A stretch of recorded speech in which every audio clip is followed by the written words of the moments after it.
Hey, thanks for joining me again, listening to my musings about tarot or guidance or whatever's on my mind, I guess. And please, if you have topics you want to know more about, feel free to write in the comments. Let me know what kinds of things you're thinking about in terms of your spiritual world and how you connect to your guides and what's going on with you about tarot cards, anything. I mean, I'm up for whatever, and it'll be fun to hear from you. So, anyway, but today I want to get back to helping those of you who've been wondering how to connect with your own guides. I want to get back to that topic. And so today is tip number 2. And just to recap, tip number 1 really had to do with getting out of our own way, right? Our fears get in the way, what we believe gets in the way. Basically, being in our heads will get in the way of listening to what's going on from the other side. And again, to recap, what I mean by guides, whatever that means to you. For you, it could be angels you want to listen to, it could be your grandmother who's no longer living on this earth, whatever, whoever you want to connect with, whatever you want to connect with on that other side of the veil, as I download what I call guidance, which means help. That's why I name it guidance. And I explain more of that in tip number 1. But today I want to give you tip number 2. And tip number 2 is about practicing. How do we practice listening? And I mentioned last week that a foolproof way of listening, of course, is to be quiet. And we can't really hear if there's a lot of noise. And so we have to figure out ways to settle in and to quiet our minds and be kind of like a blank canvas ourselves. And that's not that difficult to do, really, when you think about it. It just takes a little bit of practice to do that.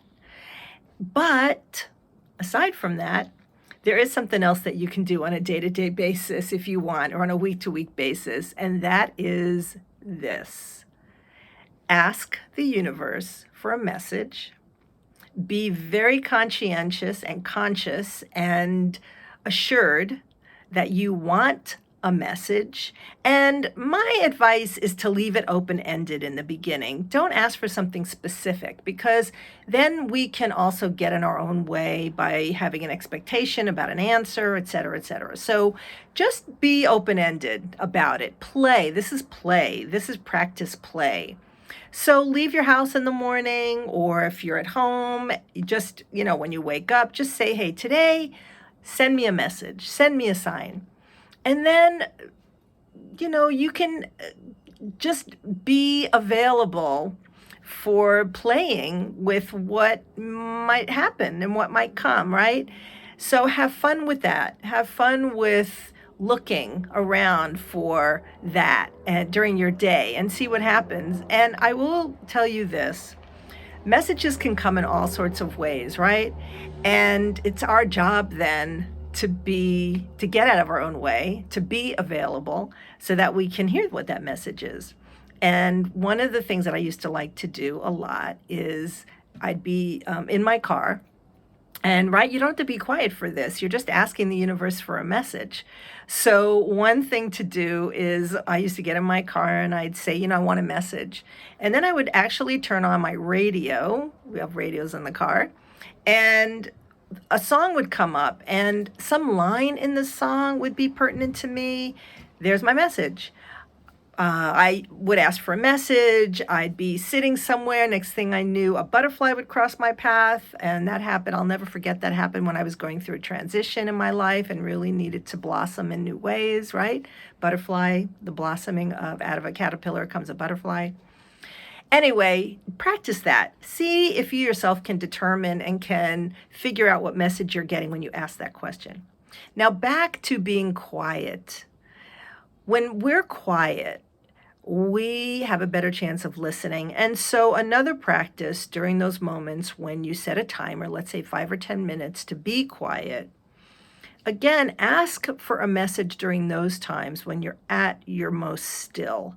And see if you don't suddenly either hear a voice externally or internally. Listening to a voice internally is as important as listening externally. And my philosophy, my belief, my bias is that the more we listen internally and trust what's happening here, the more actually we can start listening to what's happening out there. It's not that these two voices are the same, but the more we give credence to our own intuition, the more we open up to that, the more we respond to that, the more I do believe our intuitive side, our creative side opens. And that side of our brain that is more intuitive, that is more creative, that is more nuanced than the rational side, the more we can open that up, the more we can hear. And I haven't done a lot of research. I'm sure there's research out there. I'm sure there's a physiological connection to this. I'm not the only one who knows this or has said this. You yourself maybe have had that experience. So what I'm saying in terms of including that in tip number 2 is to be quiet, ask your question, ask for a message, and listen. And if what you get first is something that strikes you deeply from inside of you that you hadn't thought of before, pay attention to that and give that credence. And the more you do, I absolutely believe the more you'll be able to hear what's on the other side. All right, that's tip number 2 for today. Leave your comments. Let me know what you think. Let me know if you have success with this. Let me know what you've done to download from the other side, to listen, to get messages that you know for sure are smarter, wiser than you could ever be, because that's been my experience. Thanks for listening. All right, I'll see you again with tip number 3. Bye.